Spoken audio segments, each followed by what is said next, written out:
राम की भई न भरत की सारी, भयो न ब्याह रही न कुंवारी। यूट्यूब चैनल अद्भुत शब्द ज्ञान में एक बार फिर से आप सबका स्वागत और हार्दिक अभिनंदन।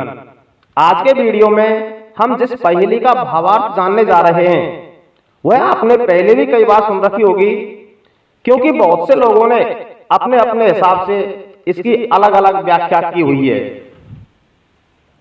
कुछ लोग कहते हैं कि राम की बहन भरत की सारी, और इसका अर्थ बताते हैं कि एक स्त्री जो श्री राम जी की बहन है और भरत जी की साली है। इस बारे में उनका मानना है कि भरत जी राजा जनक के छोटे भाई कुशध्वज के यहाँ ब्याहे हुए थे, उनके दामाद थे। राजा कुशध्वज की जो पुत्री थी उनका विवाह भरत जी से हुआ था, और उनकी छोटी पुत्री जिसको भगवान श्री राम अपनी बहन के समान मानते थे, इसलिए वो भरत जी की साली बताते हैं उसे और भगवान श्री राम की बहन बताते हैं। मगर दोस्तों, मुझे नहीं लगता कि यह पहेली इसी प्रकार है। यहां पर आज अपने वीडियो में हम जानेंगे इस पहेली का असली और सार्थक भावार्थ क्या है। यह पहेली कुछ इस प्रकार है कि राम की भई न भरत की सारी, भयो ना ब्याह रही ना कुंवारी। यह पहेली किसी स्त्री को लक्ष्य करके नहीं कही गई है। इस पहेली में अयोध्या की राजगद्दी को लक्ष्य किया गया है। अयोध्या की राजगद्दी के लिए यह पहेली कही गई है, और इसका अर्थ कुछ इस प्रकार है कि राम की भई न भरत की सारी, अर्थात अयोध्या की राजगद्दी जिस पर चारों भाइयों में प्रथम अधिकार प्रभु श्री राम का था, वह भगवान श्री राम की नहीं हो पाई। क्योंकि जब महाराज दशरथ प्रभु श्री राम का राज्याभिषेक करने वाले थे, तभी माता कैकेयी ने महाराज दशरथ से भगवान श्री राम को 14 वर्ष का वनवास मांग लिया।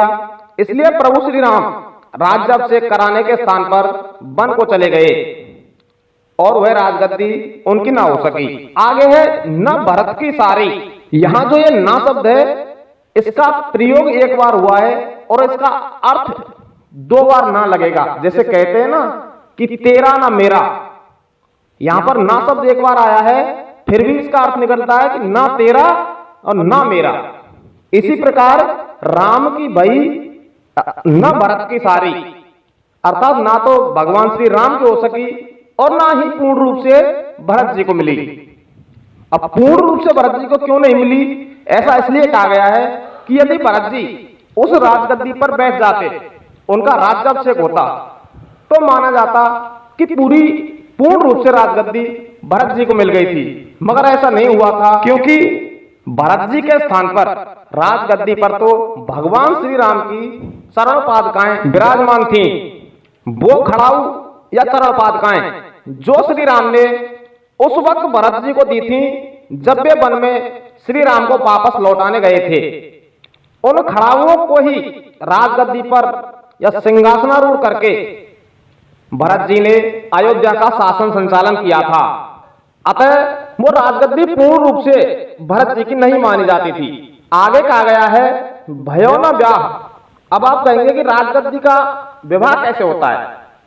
तो दोस्तों, जिस प्रकार से एक पिता अपनी कन्या को शादी करके वर को सौंपता है और उसकी जिम्मेदारी वर को सौंपता है, वैसे ही एक राजा राजगद्दी को अपने राजकुमार के लिए सौंपता है। उसकी भी कुछ विधि होती है, तो यहाँ पर विवाह माना गया है।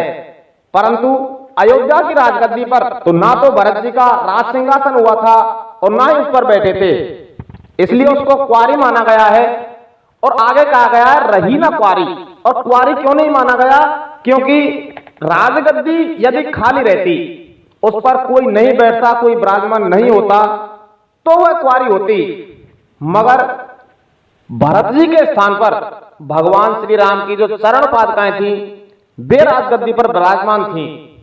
अतः उसे पूर्ण रूप से खाली नहीं रखा गया था, इसलिए उसे कुंवारी नहीं माना गया है। दोस्तों, सार रूप में जब हम देखते हैं तो इसका अर्थ यही निकलता है कि अयोध्या की राजगद्दी जो भगवान श्री राम की होनी चाहिए थी, वो भगवान श्री राम जी की नहीं हुई, और भरत जी की भी वह पूर्ण रूप से नहीं हुई थी। और उसका राज्याभिषेक भी नहीं हुआ था और उस पर खड़ाऊ जो थी वह भी विराजमान रही थी।